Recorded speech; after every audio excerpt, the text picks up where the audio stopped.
To start, where does money come from? Money is a promise. Okay? That's the first thing you get your head around. Money is not a physical commodity. So the question is, who can create promises that the rest of us use to enable commerce? And the answer are the banks and the government. Banks create money by increasing their assets and liabilities simultaneously. So the bank lends you money. When the bank says it lends you money, it actually creates money for you, but it creates an identical debt at the same time. So banks create money by creating loans and creating deposits. The government creates money by spending more than it gets back in taxation.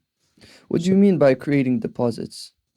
Well, if you, let's say you have to buy a new camera, don't you? Yeah. You're going to buy it with a credit card? We use a credit card to buy it? Well, debit card.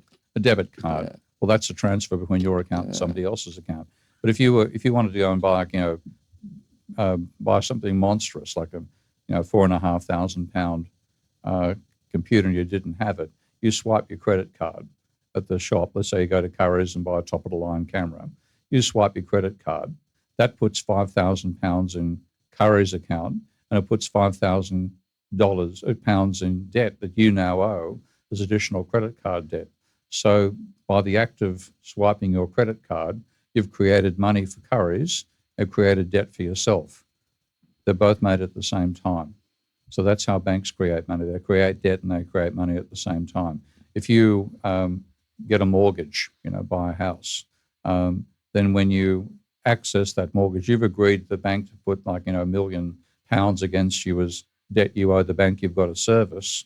And when you pay for the house, the bank transfers £1 million on your behalf to the vendor. Okay, so they get £1 million in a deposit account. You get £1 million in debt.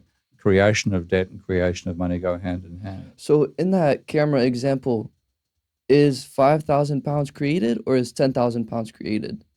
No, £5,000 of money Yeah. and £5,000 of debt. That, It's identical. So you won't, you wouldn't accept the bank if the bank said we're going to put £5,000 in your account and here's $10,000 in debt for it, you wouldn't agree, would you? Okay? You agree it's a match. It's an identical thing. The debt goes up and the money goes up.